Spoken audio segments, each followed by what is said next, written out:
আপনার বাবা একটি সন্তান পালক নিয়েছে, তার পরবর্তীতে আপনার জন্ম হয়েছে। এখন আপনার বাবার অবর্তমানে আপনার বাবার ওই পালক সন্তান কি আপনার বাবার সম্পত্তি ওয়ারিশ সূত্রে লাভ করবে, যেখানে কিনা ওই পালক সন্তানের এনআইডি কার্ডে পিতামাতার স্থানে আপনার পিতামাতার নাম রয়েছে।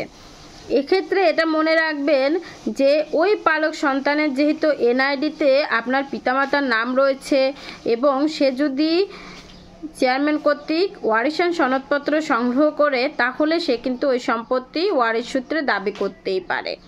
যেহেতু এনআইডি কার্ডের পিতামাতাকে আমরা বৈধ পিতামাতা হিসাবে গণ্য করি, কিন্তু হ্যাঁ, আপনি যদি এটা প্রমাণ করতে পারেন দেওয়ানি আদালতে ঘোষণামূলক মামলার মাধ্যমে যে ওই পালক সন্তান আপনার বাবা মায়ের ওরজার সন্তান না, তাহলে কিন্তু অবশ্যই ওই সন্তান আর আপনার পিতামাতার সম্পত্তি ওয়ারিশ সূত্রে পাবে না। সেক্ষেত্রে অবশ্যই আপনাকে এটি দেওয়ানি আদালতের 42 ধারায় ঘোষণামূলক মোকদ্দমা দায়েরের মাধ্যমে প্রমাণ করতে হবে।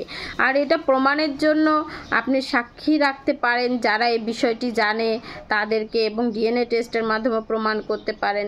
এইভাবে যদি আপনি প্রমাণ করতে সক্ষম হন, তবে আপনার পালক সন্তান, আপনার বাবা মায়ের পালক সন্তান কখনোই সম্পত্তির অংশীদার হবে না।